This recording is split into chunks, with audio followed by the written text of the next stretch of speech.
Hello students, Neena Hindi classes में आपका स्वागत है। आज हम डीएवी कक्षा 7वीं हिंदी का पाठ 9 सवाल का जवाब पढ़ेंगे। इस पाठ के लेखक हरिकृष्ण देव सरे जी हैं। इस पाठ में हम जानेंगे कि जिस प्रकार से किसी अमीर बच्चे या किसी आम बच्चे के मन में किसी त्योहार को लेकर जैसी उत्सुकता होती है, सही उसी प्रकार की उत्सुकता किसी गरीब बच्चे के मन में भी होती है।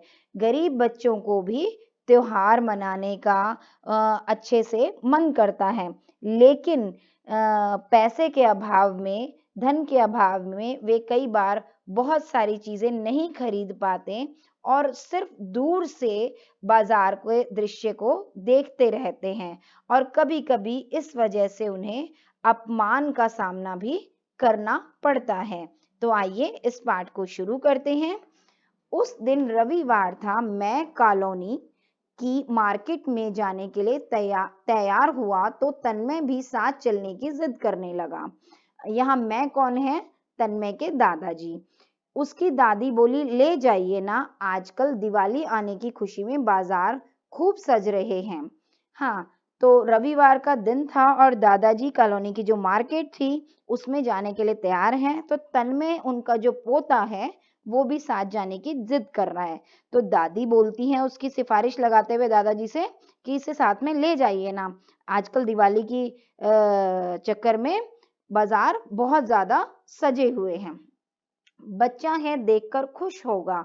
हाँ, लेकिन इससे यह वादा ले लो कि किसी चीज की जिद नहीं करेगा, मैंने कहा। हाँ, तो दादाजी कहते हैं दादी से कि इससे ये वादा ले लो कि किसी चीज की जिद ना करे वहां पर, कि ये दिला दो वो दिला दो। से बच्चे जिद करते हैं कि बाजार खूब सजा हुआ तो हर चीज लेने की जिद करने लगते हैं। तो वे दादी से कहते हैं उसकी कि इससे ये वादा लो कि वो कुछ भी जिद ना करे। आप भी कैसे दादा हैं? अरे, पोता अपने दादा से जिद नहीं करेगा तो किससे करेगा?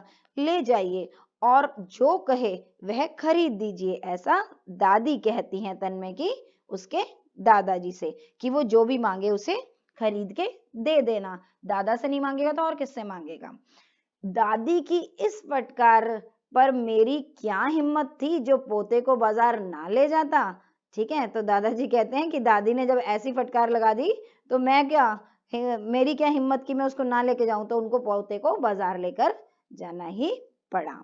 कुछ रविवार के कारण और कुछ पास आ रही दिवाली के कारण बाजार में कुछ ज्यादा ही गहमा गहमी थी। गहमा गहमी मतलब बहुत भीड़ भाड़ से जो हलचल सी होती है वो थी, क्योंकि रविवार भी था और दिवाली भी पास आ रही थी। मैंने तन्मय को सावधान कर दिया कि मेरा हाथ छुड़ाकर न जाए। मेरे हाथ में सामान की लंबी लिस्ट थी और दुकान में भीड़ भी बहुत ज्यादा थी। ठीक है, दादाजी इसको कहते हैं कि उनका हाथ छुड़ाकर ना जाए, और जिस दुकान पर वो गए थे उस दुकान पर बहुत ज्यादा भीड़ थी और दादाजी के हाथ में सामान की बहुत लंबी लिस्ट थी जो उनको उस दुकान से खरीदना था। सो इंतजार करना ही था।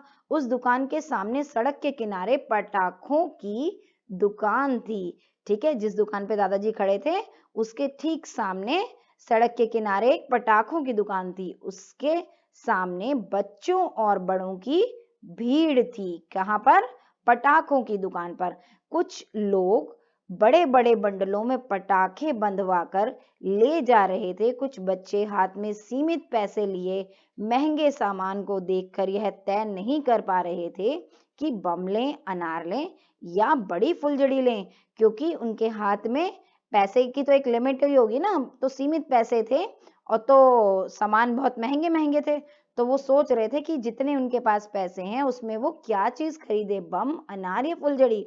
ठीक है, तो ऐसा वो बच्चे जो पटाखे की दुकान के सामने खड़े थे वो सोच रहे थे।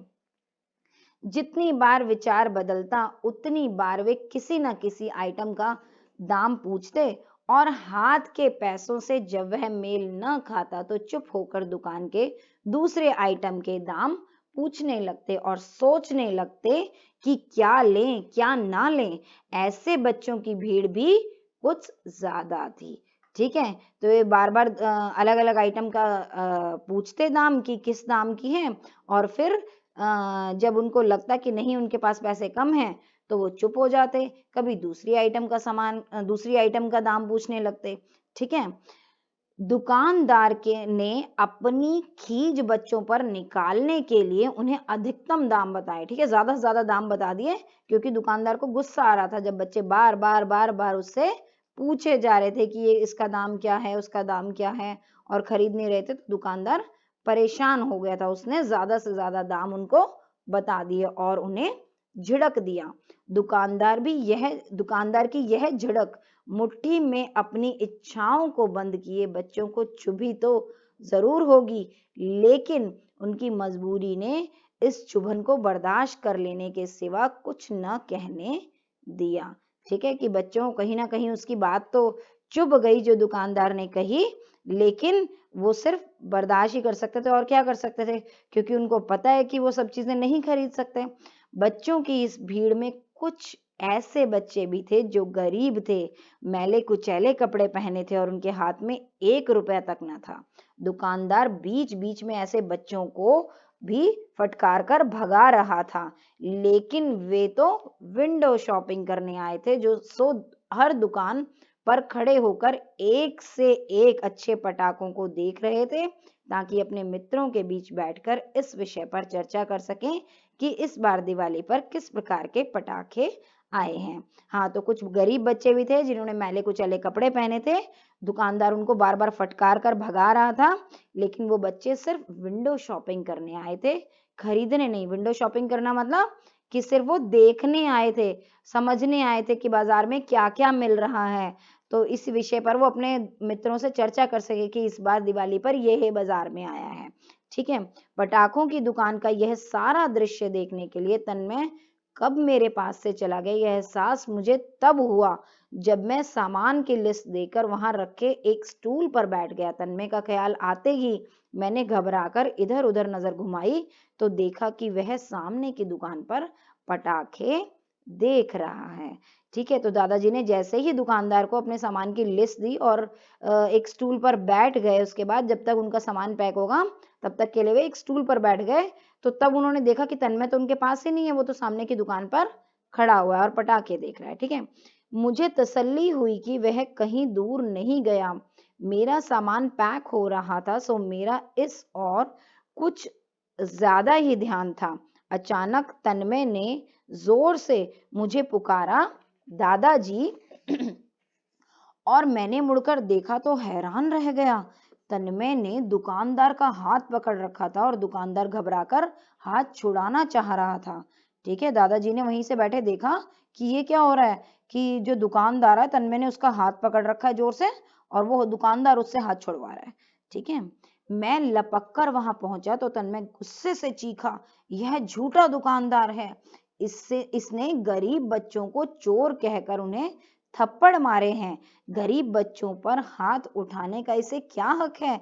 मैं इसे थाने ले जाऊंगा और इसके खिलाफ रिपोर्ट लिखवाऊंगा। ठीक है, जैसे दादाजी ने पूछा तो वो कहता है कि ये दुकानदार गरीब बच्चों को पीट रहा है और उनको चोर भी कह रहा है। वो कहता है कि उसको क्या हक है जो गरीब बच्चों के साथ ऐसा व्यवहार करे। कह रहा है कि मैं इसके रिपोर्ट लिखाऊंगा और इसको थाने ले जाऊंगा। ऐसा तन्मय अपने दादाजी से कह रहा है दुकानदार के बारे में। ठीक है, उधर दुकानदार ने मुझे देखा तो और घबरा गया। ठीक है, दादाजी कह रहे हैं दुकानदार ने दादाजी को देखा तो और ज्यादा घबरा गया। वह जानता था कि इस कॉलोनी में मेरी कितनी इज्जत है, लेकिन इसने उन बच्चों को क्यों मारा? मैंने पूछा और देखा कि 4 गरीब बच्चे एक और खड़े रो रहे हैं। अब तो भीड़ भी तमाशा देखने लगी थी। ठीक है, वो जानता था दुकानदार कि दादाजी की कॉलोनी में कितनी इज्जत है, अगर उन्होंने जरा सा भी कुछ कह दिया तो इसका काम तो ठप।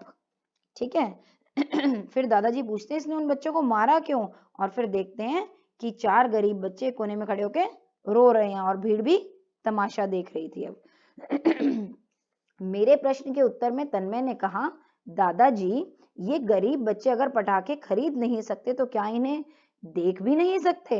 बस इनका यही जुर्म है। इस दुकानदार ने बस आव देखा ना ताव, दुकान से बड़बड़ाता हुआ उतरा कि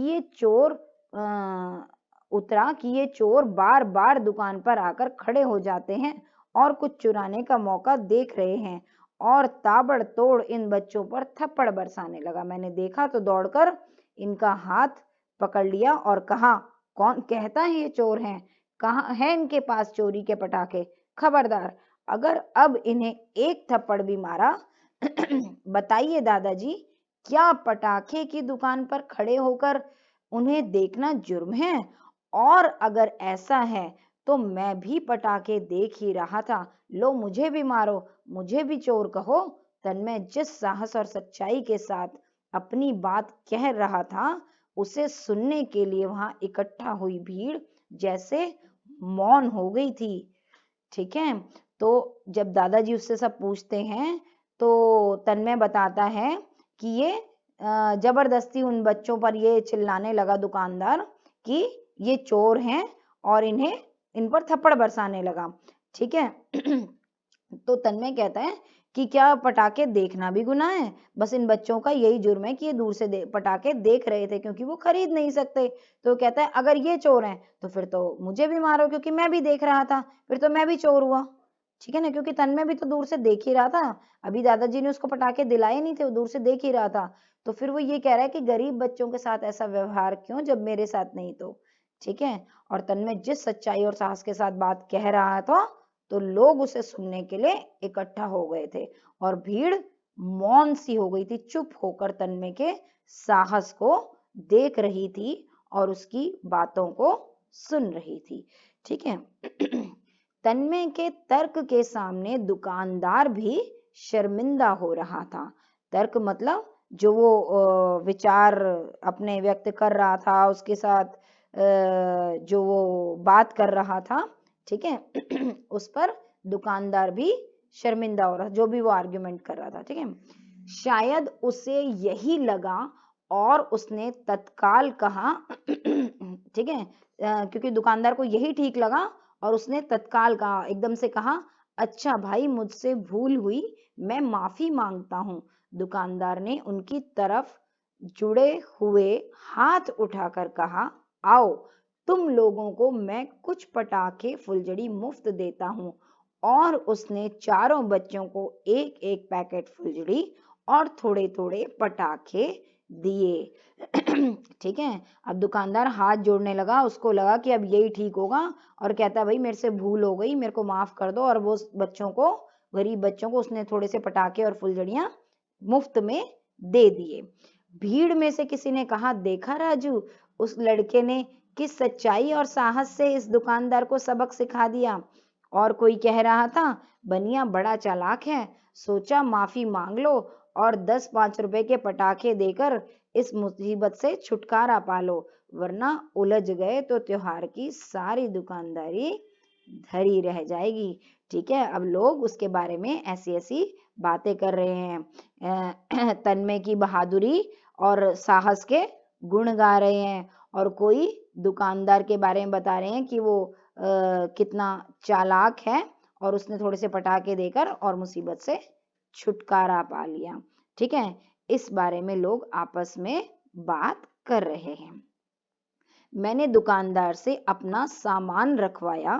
तन्मय अभी भी उन चारों लड़कों से बात कर रहा था, मुझे देखकर वे मुस्कुराते हुए वहां से चले गए। मैं तन्मय के साथ लौट आया। अब दादाजी तन्मय को लेकर घर पर आ गए। शाम को लगभग 4 बजे मैं चाय पी रहा था जब तब तन्मय मेरे आके पास बोला कि दादाजी 150 रुपए में कितने रुपए मिलाने चाहिए कि वो 200 हो जाएं?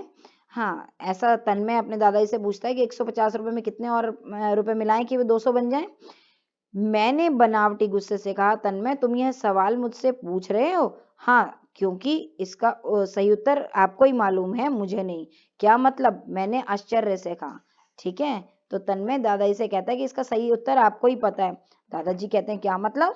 हैरान होकर ऐसे पूछते हैं कि वही तुम्हें नहीं पता? वही जो मैंने कहा, बताइए बताइए, मेरे सवाल का जवाब जल्दी दीजिए। तन्मय मेरी परीक्षा ले रहा था। अरे भाई उसमें 50 रुपए मिलाने होंगे, मैंने कहा।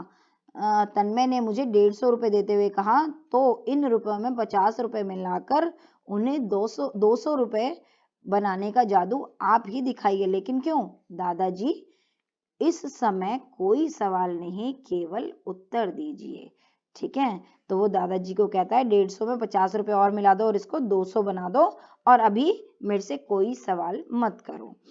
मैंने तन्मय को 50 रुपए दे दिए। तन्मय रुपए लेकर चला गया। उत्सुकतावश मैं भी दबे पांव पीछे पीछे गया। हाँ, अब दादाजी को उत्सुकता हो रही थी कि आखिर ये क्या करेगा 200 रुपए का। 150 रुपए में 50 रुपए क्यों मेरे से और मिलवा रहा है और क्या करना चाहता है आखिर। तो इस चीज की उत्सुकता दादाजी को हो रही थी ये जानने की, तो इसलिए वो भी दबे पांव चुपके चुपके से उसके पीछे चले गए। फिर दरवाजे पर ठिठक गया। मैंने छिपकर देखा, तन्मय बाहर गया। वे चारों गरीब बच्चे गेट के बाहर खड़े थे। तन्मय ने उन्हें 50-50 रुपए दिए। एक बच्चा बोला, अरे तनी भैया, 50 रुपए में तो ढेर सारे पटाखे आएंगे। ठीक है, उसने क्या करा, तन्मय ने चारों बच्चों को 50-50 रुपए दिए, हर बच्चे को 50 रुपए दिए। ठीक है, और एक बच्चा बोलता है कि इसमें तो ढेर सारे पटाखे आ जाएंगे। ठीक है, शी, तन्मय ने उसे चुप कराया और उन सबको जाने के लिए कहा। तन्मय चाहता था कोई ना जाने, इसलिए धीरे से कहता है ठीक है, और कहता है चुप रहो और जाओ। तन्मय लौटा तो मैं जल्दी से अपने कमरे की तरफ लपका। तभी मैंने देखा कि एक कोने में तन्मय का मिट्टी का गुल्लक टूटा पड़ा है। हाँ, दादाजी चुपके से अपने कमरे में वापस आके बैठ गए और उन्होंने देखा कि कोने में जो तन्मय है उसके मिट्टी का गुल्लक टूटा हुआ पड़ा है। तन्मय मेरे कमरे में आया, बोला, हाँ दादाजी, अब पूछिए कि मैंने 50 रुपए क्यों मांगे थे। आपके सवाल का जवाब। मैंने तन्मय के मुंह पर हाथ रखकर कहा, सवाल का जवाब मुझे मिल गया है। और मैंने तन्मय को सीने से लगा लिया। हाँ, अब दादाजी को उनके सवाल का जवाब मिल गया और उन्होंने प्यार से उसके मुंह पर हाथ फेरा और उसको अपने सीने से लगा लिया, क्योंकि वे जान गए थे कि वो गरीब बच्चों की मदद कर रहा है और उनको दिवाली की खुशियां देने की कोशिश कर रहा है। ठीक है, तो बच्चों, हमें गरीबों को उनकी मदद करनी चाहिए, बल्कि ना कि उनका मजाक उड़ाना चाहिए या उनको गरीबी की वजह से उनका अपमान नहीं करना चाहिए हमें। ठीक है, तो हो सके तो हर त्योहार पर कुछ ना कुछ ऐसा अच्छा करने की कोशिश कीजिए कि जिससे गरीबों का भी भला हो सके और वो भी त्योहार को अच्छे से मना सकें। तो आपको कैसी लगी मेरी वीडियो? उम्मीद करती हूँ पसंद आई होगी। अगर आपको पसंद आई तो इसे लाइक, शेयर और सब्सक्राइब जरूर करें। धन्यवाद।